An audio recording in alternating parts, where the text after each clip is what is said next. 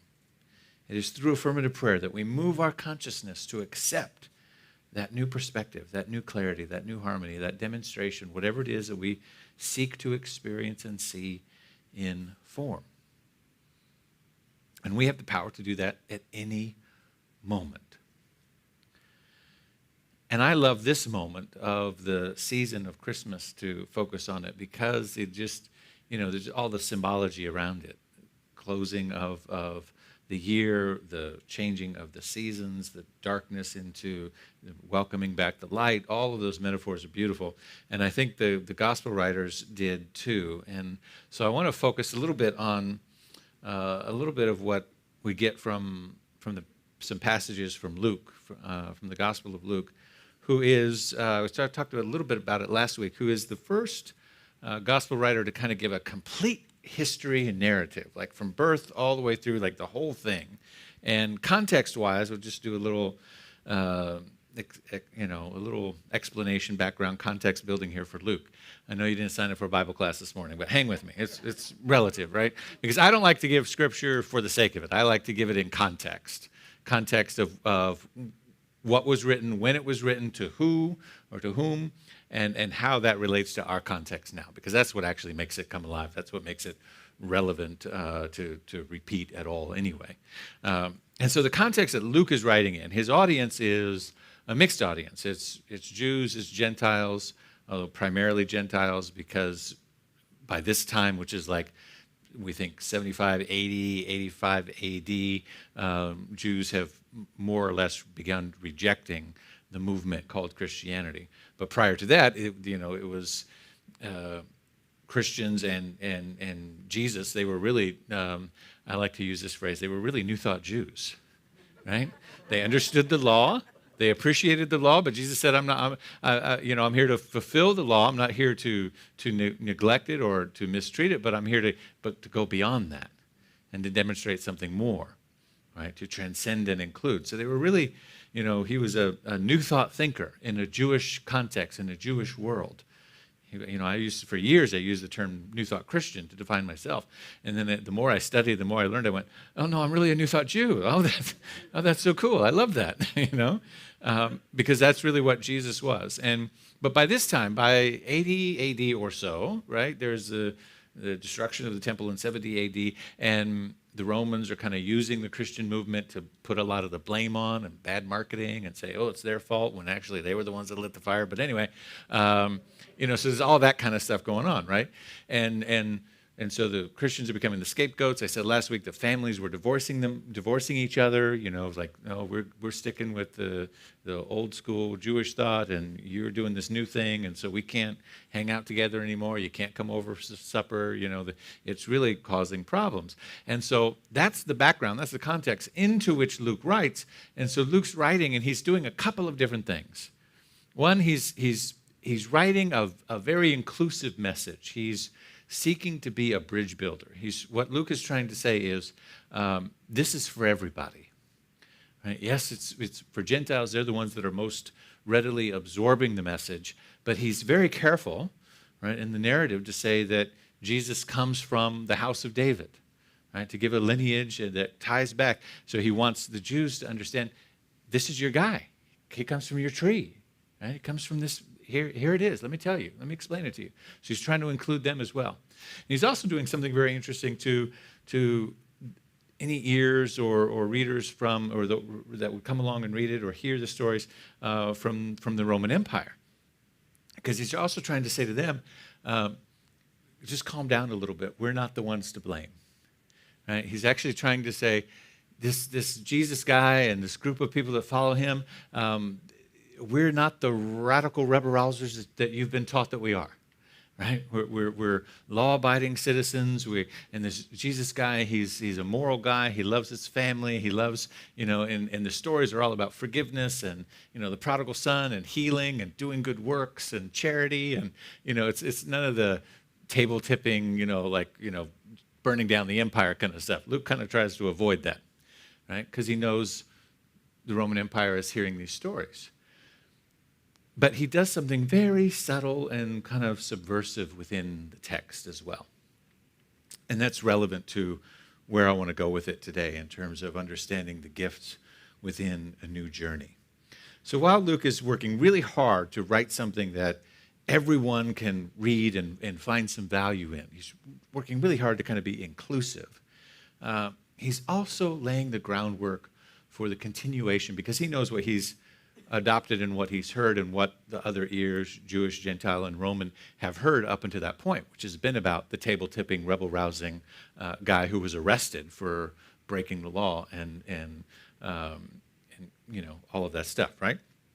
So Luke is saying there's something for everybody in this, and that everybody is a really key component. And it's so subtle that we've missed it entirely. I don't know, because I wasn't there. I don't know if the original hearers of his stories actually got it. But what I do know is that in the centuries that have passed since, we have completely missed it. And we still, every time I drive around my neighborhood and I see the decorations in the lawn, I'm like, oh, they missed it. Right? And it begins with the birth narrative and this notion that Jesus is born in this stable out back somewhere. And that his family was rejected when they went to the door, and there's all of this, and there's some beautiful things about that motif, if you will. The last couple of years, as our collective consciousness as a society and as humanity has been growing, and we've been looking at, how do we treat refugees and the refugee crisis around the world, and so there's some beautiful things about that motif that are helpful in that regard. But there's something that we're also missing that I think wasn't the intention of what Luke was writing.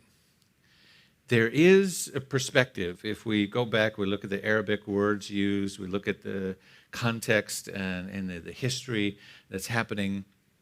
Let me throw this out for you as a new thought. Jesus was not born in the stable back behind. He was actually, maybe, just try this on for a minute. It's a new thought, so you know. I know you can handle it. Other places right now, they would kick me out. Just I haven't even said anything yet. They're like, nope. They would just cut the mic and, go to the song. Oh come, amen. Let's just move on. So, blasphemy.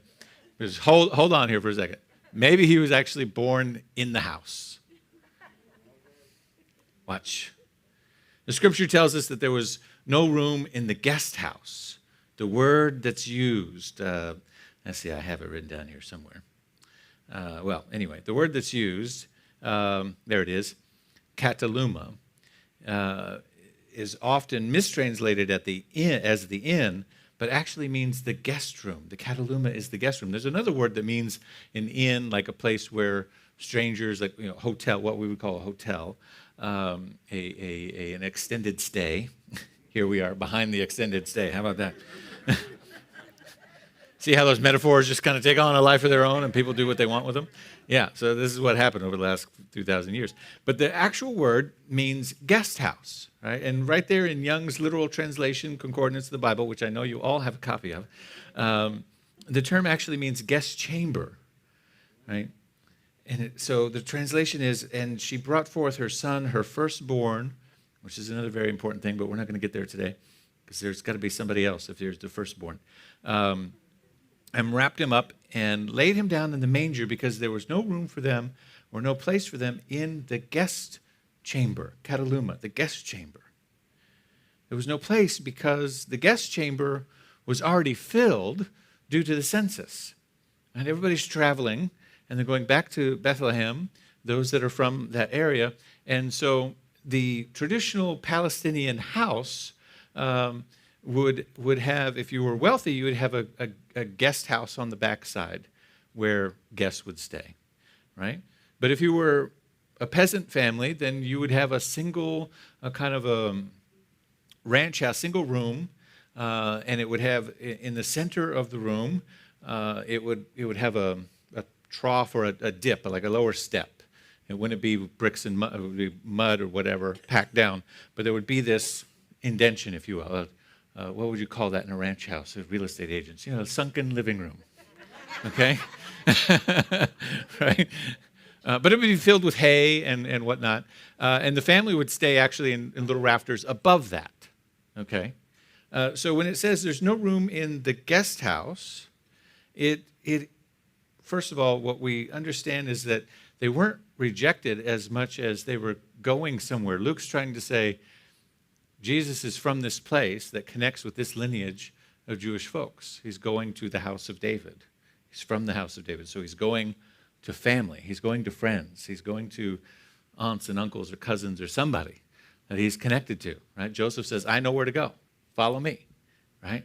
They're going somewhere specific. They're not just like, well, let's just see what we can find and we'll go down the road, They're going somewhere specific. And the guest house is already filled up because of the census. And so they're staying wherever they're staying, whether it's in a little corner in the guest house or in the main room. But when it comes time for her to deliver, it says that she is brought in because there was no room in the guest chamber, and she gives birth, and she lays him in a trough. Now, so you would say, oh, yeah, of course that was outside because you keep the animals outside. No, Palestinian families at this time did not keep the animals outside. At night, they brought them in and put them in that sunken living room with all the hay because their body heat would keep the place warm. So when you look at the symbols, what is Luke trying to tell us? That Jesus' family was rejected and there was no room and they had to, poor people, right? So we've done this whole thing with this narrative. Oh, poor Jesus and Joseph and Mary, and oh my goodness, and they had to be outside in the cold with the animals, which is not what Luke is saying at all. He's saying, no, they were honored guests. And she was pregnant and giving birth, so they wanted them inside with the animals so that they would stay warm. They were in a place of privilege. But it was a similar place in which anybody would have been treated that way. And so there's something very significant about this, right? Because it would have been a most natural place for a common person or a peasant to be born in this context. The story is not about the rejection of the family. The story is about hospitality.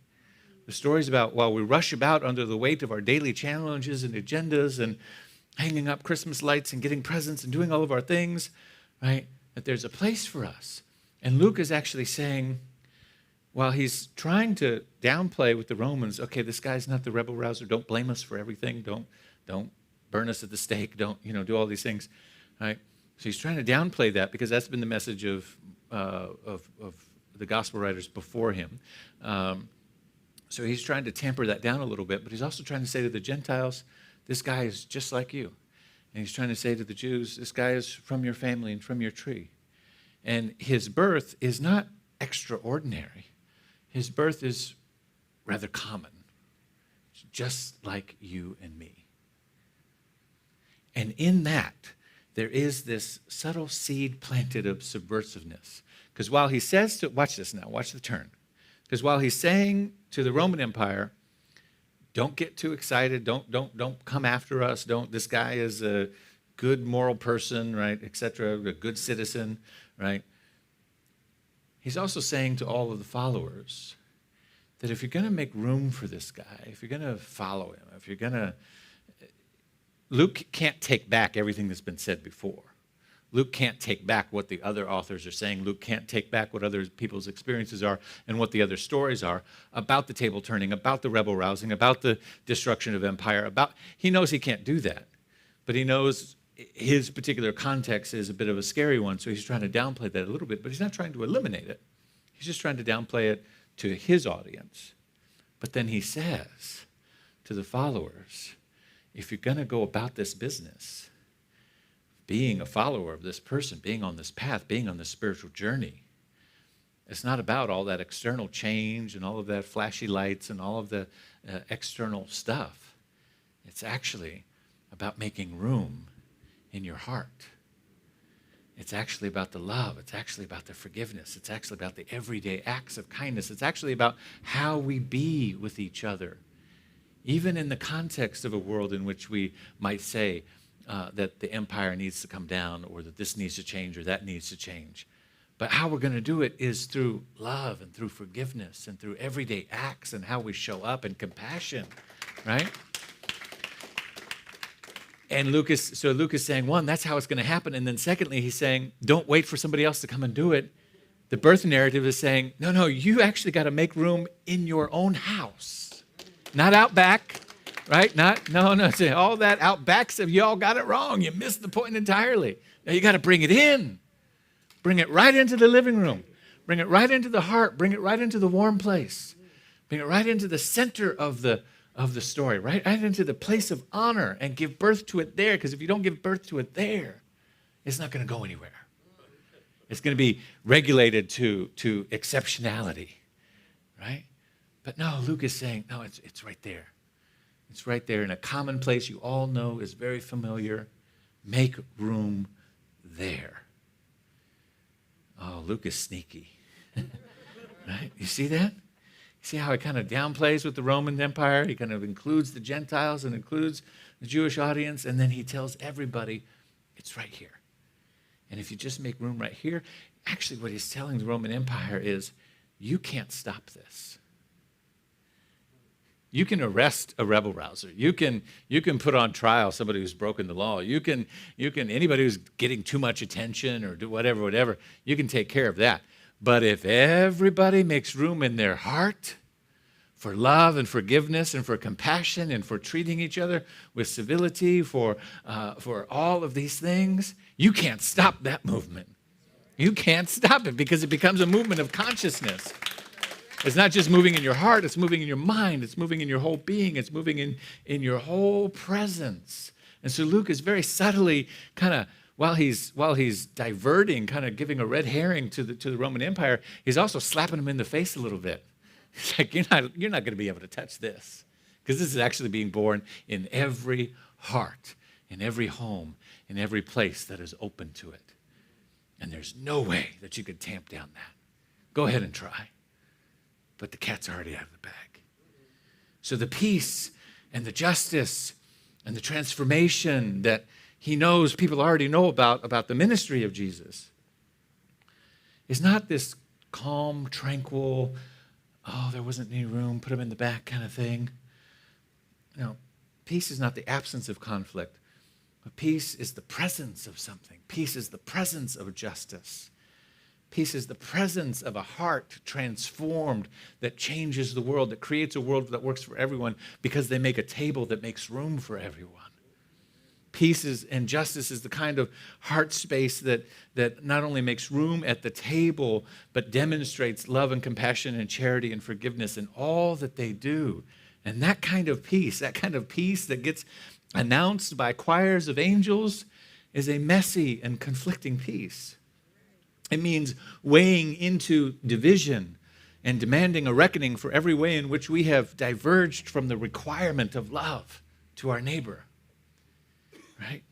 I'll say that again. It means weighing into the divisions and demanding a reckoning for every way in which we have diverted from the demand for love in our everyday actions. That kind of peace that passes understanding doesn't lead to silent nights. Right? But it's the only way. It's the only way to a glorious morn.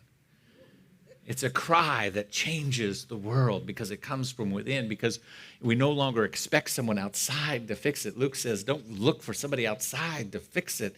Understand that the cry about the injustice and the desire for change in the world is being birthed right here within you. It's the exact same place that practitioner Karen was speaking from in her prayer. That says this begins in you. It begins in your consciousness. It's the exact same place that Holmes was speaking about when he says we have the ability to set our consciousness in a new direction every time we use affirmative prayer.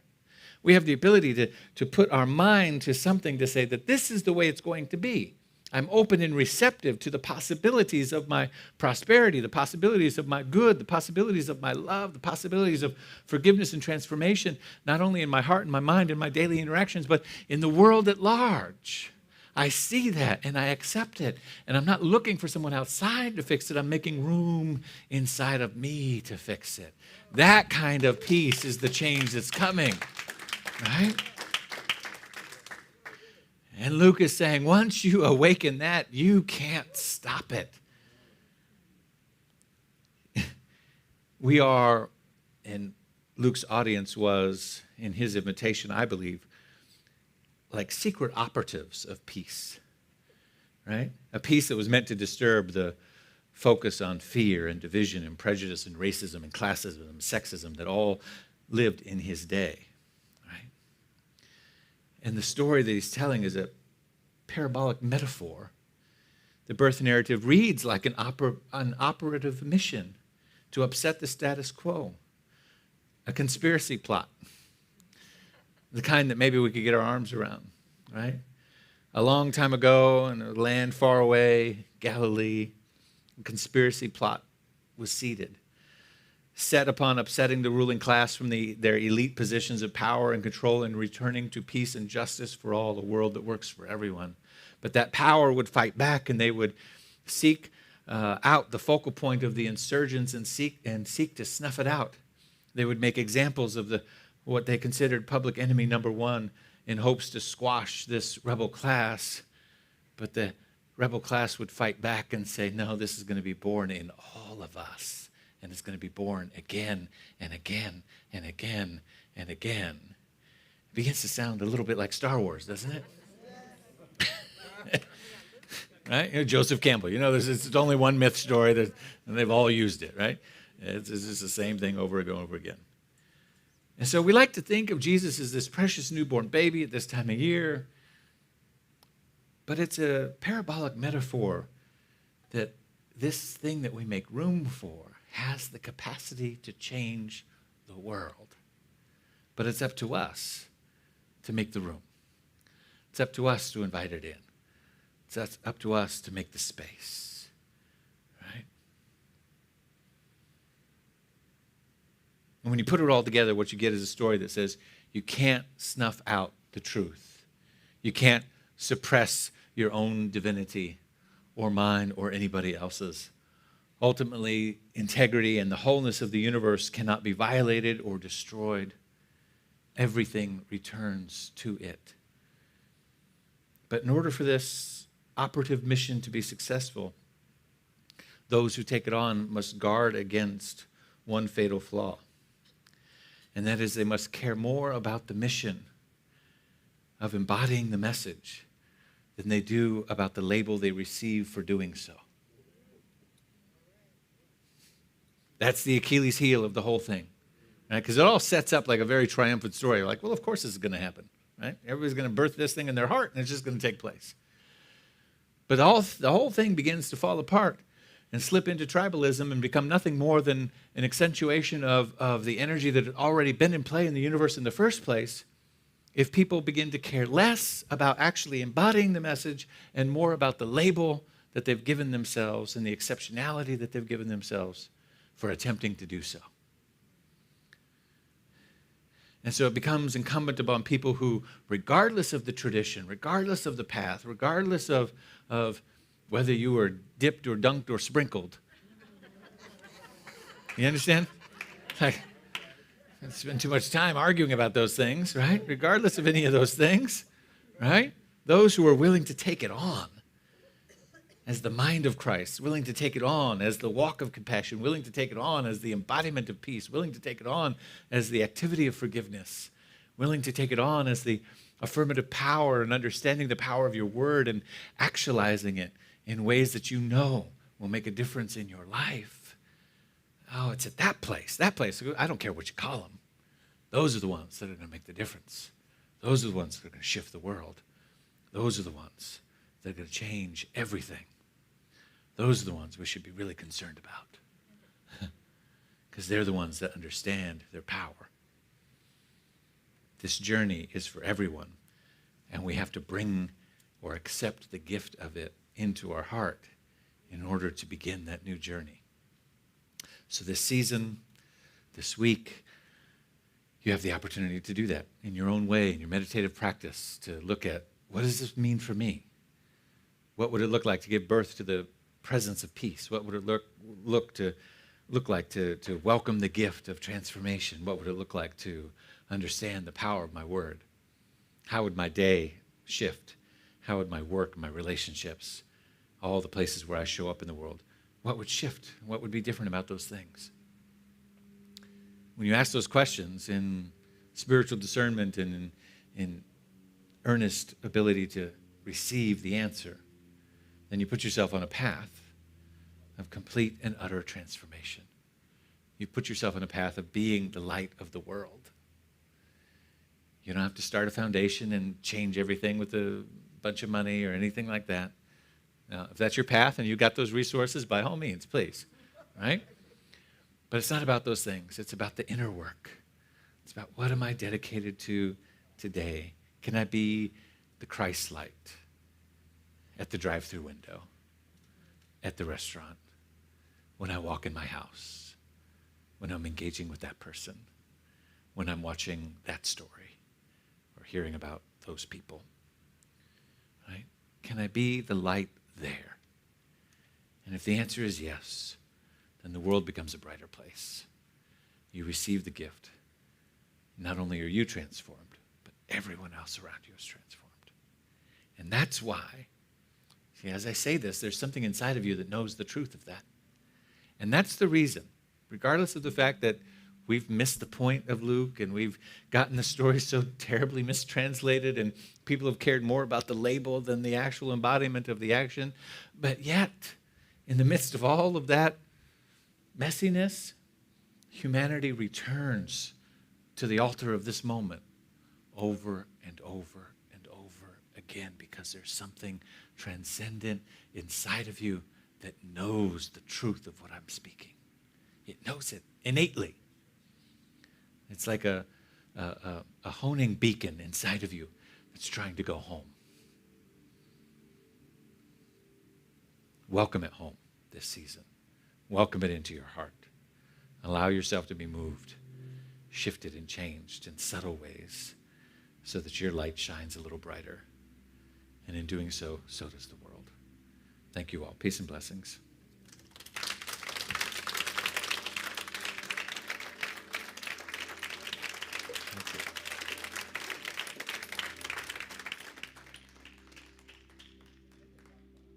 I meant to talk about our intentions workshop. If you have not seen the resources in the lobby, they're awesome. They're great. They're very powerful. This is a notebook you can use, bring every Sunday and take notes if you want. If you have your own journal or notebook, you can use that too. And then this is the content for the intention setting workshop. Next week is a special Kwanzaa service, and then we'll be back together for the burning bowl and Whitestone ceremony, and then this will be right on our heels. So it's just right around the corner. So pick that up. I'm so excited about this resource. It just is awesome. Okay, that's it. Little commercial. I just wanted to make sure I mentioned that. Thank you, Reverend David. Whoo! Let's give him another round. Amazing. If you ever doubted if you're in the deep end of the pool at SLCA, you are. And the good news is you float, right? You float at the deep end. You are held up. And so we come to our time of grateful giving. And at this time, I'd like to acknowledge any first-time visitors. Is anybody in the house or even online? Raise your hand if you're new online so we can welcome you as well. Anybody in the house new? Welcome. We're glad you're here. You'll get a welcome packet. Welcome. Glad to have you. And so you can take that to the lobby, and you'll know a little bit more about us. So we're so glad you're here. We're always happy to have new folks in the house. So we thank you for choosing SLCA for your spiritual celebration. We also welcome any of you in need of prayer. Practitioners will be on either side, and the practitioner corps is also online. Let us know. We will pray with you. We will know the truth with you, okay? We will. And so as we come to our time of grateful giving, it's been amazing to me to watch, and I think our entire board would say this, is that in a time that looked like nothingness, right, in a time that looked like it'd just be pretty easy to shut down, This community said, no, we're going to keep going. And I don't care where you are, whether you're online, you're in person, you're both, we continue to give. And this community has continued to give. So we are so grateful to you. You are why we are here. You are why we serve. And so thank you for your giving. It's tax time, tax planning. If you'd like to give a little more to SLCA and take it off your taxes, now is a good time. And so all the ways to give are on slca.com. You can text to give, set yourself up in Breeze and make it on autopilot. But thank you for all that you have done. We really appreciate you. And what we know is after times of darkness, right, after times that look like they are, recessionary, that there is rebirth. And what I know about 2022 for all of us individually and for SLCA as an organization and as a nonprofit business, there is a rebirth coming, y'all. So plan for it personally. Come to Whitestone, put your prosperity word down, burn your paper up, come to the intention setting workshop on January 3rd. Let's set 2022 into your prosperity as well as SLCA's. All right, let's do it together. Our affirmation for grateful giving. I live in a universe of abundance. As I freely and joyfully give, I join in the divine flow, and all that I share with life returns to me multiplied abundantly, and so it is. And so it is. I thought it would be so fun to sing a holiday song out. Will you join with us? Happy holidays, everybody. Jingle bells, jingle all the way. Oh, what fun it is to ride in a one-horse open sleigh. Jingle bells, There you go. Jingle bells, jingle all the way. Oh, what fun it is to ride in a one-horse open sleigh. Dashing through the snow in a one-horse open sleigh. Oh, what fields we go, laughing all the way. Bells on bobtail ring, making spirits bright. What fun it is to ride and sing a sleigh song tonight. Oh, jingle bells, jingle all the way. Oh, what fun it is to ride in a one-horse open sleigh. Hey, jingle bells, jingle all the way. Oh, what fun it is to ride in a one-horse open sleigh. Have a great holiday season. We'll check Happy out holidays. Yes.